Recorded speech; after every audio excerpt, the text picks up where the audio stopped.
মূলত ময়মনসিংহ শহরের মূল সমস্যা হলো পানি জমে, হালকা বৃষ্টি হলে অনেক পানি জমে যায়, এতে আমাদের স্কুলে যাইতে সমস্যা হয়।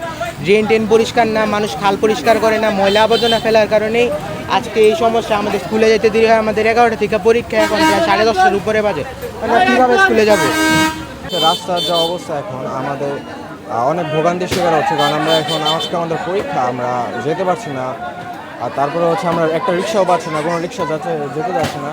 আর স্কুলের সামনেও পানি, আমার বাসার সামনেও পানি। আবার রাস্তার যে ড্রেনের অবস্থা, মানে রাস্তার পানি ড্রেনে যাচ্ছে না, ড্রেনের পানি রাস্তায় চলে যাচ্ছে। সো এটা আমাদের অনেক ভোগান্তির শিকার হচ্ছে। যে ড্রেনগুলো আছে, বড় বড় ড্রেন খালগুলো আছে, এগুলো যদি ফ্রেশ থাকতো, ভালো থাকতো, তাহলে এই 1-1.5 ঘন্টা বৃষ্টি হলে এই রাস্তাতে মানুষের এই ভোগান্তিতে পারতে হতো না।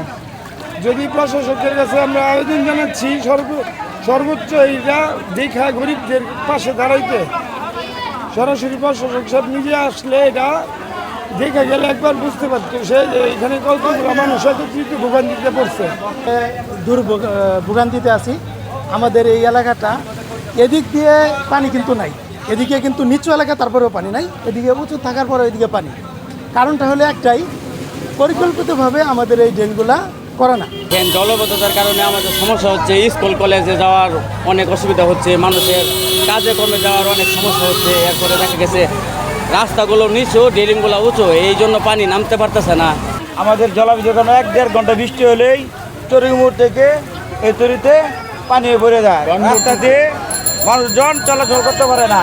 এই যে ভ্যান দিয়ে চলাচল করতে হয়, ভ্যান দিয়ে চলাচল করতে হয়, ভ্যান পার হতে গেলে 20 টাকা করে ভাড়া নেয় এই মাথা থেকে এই মাথা তরিতে। হ্যাঁ, 1 থেকে 1.5 ঘন্টা বৃষ্টি হলে এই অবস্থা হয়।